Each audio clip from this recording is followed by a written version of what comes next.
What an amazing Friday.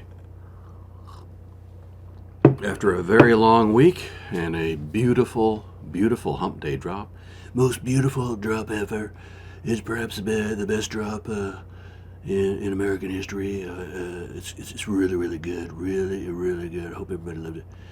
Uh, Hope everybody loved it. Go back and see it if you haven't. There's a lot of stuff in there. And today we start off in a very solemn mood. Our hearts go out to the two children and two teachers killed in that Georgia school. It's sickening for many reasons. One, a 14-year-old boy, 14-year-old boy going in and trying to mow down innocent people. And what's really strange is that somehow he was on the FBI's radar a year ago at the age of 13. Now, they interviewed him and his father. Apparently, they didn't leave with any concern that they could act on, and that happens a lot. Sometimes our law is not to our benefit in that case, but I guess if it happened to you and you were innocent, then it would probably make sense. But how did this young kid at 13 get on the radar of the FBI? Apparently they said some school threat and they couldn't substantiate it. His father said he did not have access to the guns. Well, clearly that changed. They haven't said it yet, but my suspicion is somehow he got access to his father's gun, which really sucks.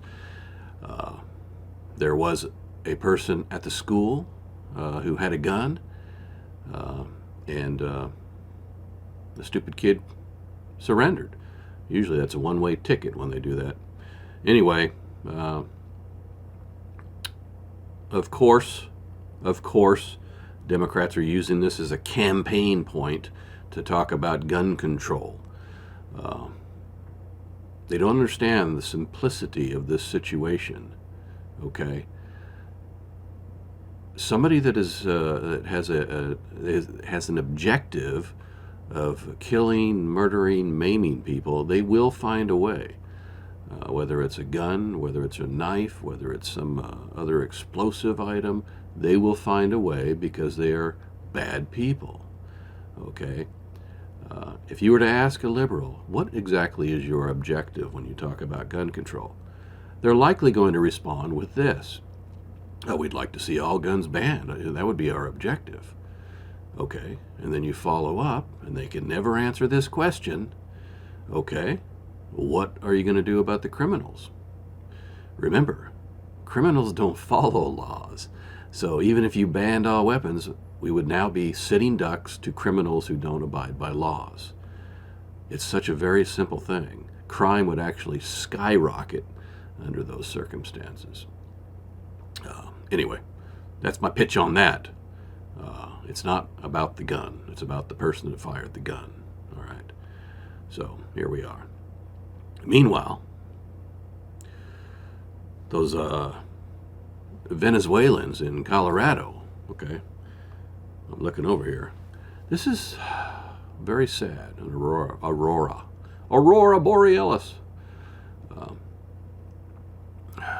4 of them were picked up and involved in a Colorado shooting. 2 of them already released on bail, and the other 2 in ICE custody. Why are you pick these ragbags up, these scumbags? They should be put on a plane, flown back to Venezuela, and kicked out the door, for all I care. These people do not belong in the United States. We now have over 20 million illegals in these United States. And by all accounts, there is a whole crap ton of those who are bad people, rapists, murderers, rap sheet owners. I mean, this is incredible. Like I said the other day, when 75% of your arrests are illegals, that should tell you something. Okay? That says that there are a very high majority of folks that are bad. All right? And they're coming from all over the world, and the terrorists too. Anyway, did you hear about Javier Barajas? Javier Barajas in Las Vegas, Nevada, man. He's a restaurant owner, okay? And he endorsed Trump. And wouldn't you know it, people are talking about trying to boycott his restaurant because of an endorsement. Look, I can't stand boycotting stuff, okay?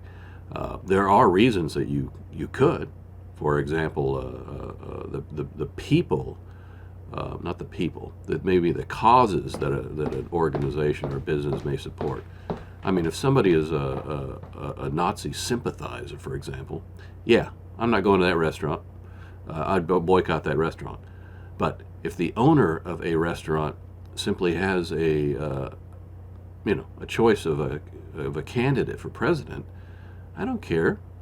I'm going to go there and eat. If the food's good, I'm going there to eat. So I can't stand when people do that. Merely based on the fact that he has expressed support for Trump. Anyway, he is in Las Vegas, Nevada. He has 2 restaurants. The Lindo Michoacan. I'm sure I'm slaughtering that name, but I heard him on the news. Lindo Michoacan. And El Toro y la Capra. Okay? So, anybody out in Vegas? Yeah, go out and eat there. I sure would. I would find that restaurant if I were visiting Vegas, just to say hello to Javier Barajas and eat some fine Mexican food, because Punisher does love Mexican food. I love that Mexican food. Yes, I do. So what else? Oh, this is good. This is good. Walz is being subpoenaed to testify before Congress because of a $250 million Feed the Children fraud campaign thing that apparently was going on up in Minnesota. He's not tied directly. What he's tied to is the fact that he didn't do anything in punishing the people that were responsible for this. But they are accused of defrauding the government by faking rosters with fake children's names and the ages of kids that didn't even exist. $250 million unaccounted for. Incredible. And they want to talk bad about President Trump. Unbelievable. So here we are. We are 60 days out from the election. We're 60 days out. Look, everybody, I'll tell you, you got to get out there and vote. Got to get out there and vote. It's really, really important, man. You got to get out there and vote. We got to, November 5th, but early voting always means necessary. Absentee ballots, mail-ins, whatever you need to do to get your vote counted. I'm still working on that, but I'm getting better. Hopefully we got 4 years to improve that. Some folk did comment on my Wednesday thought, or my Wednesday comment, I guess, on what lies ahead. Okay, the Punisher's going to be here.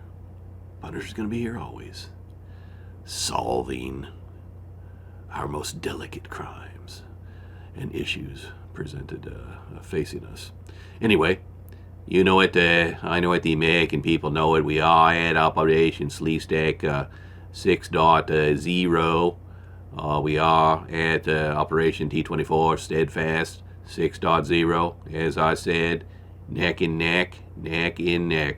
They will remain at that number.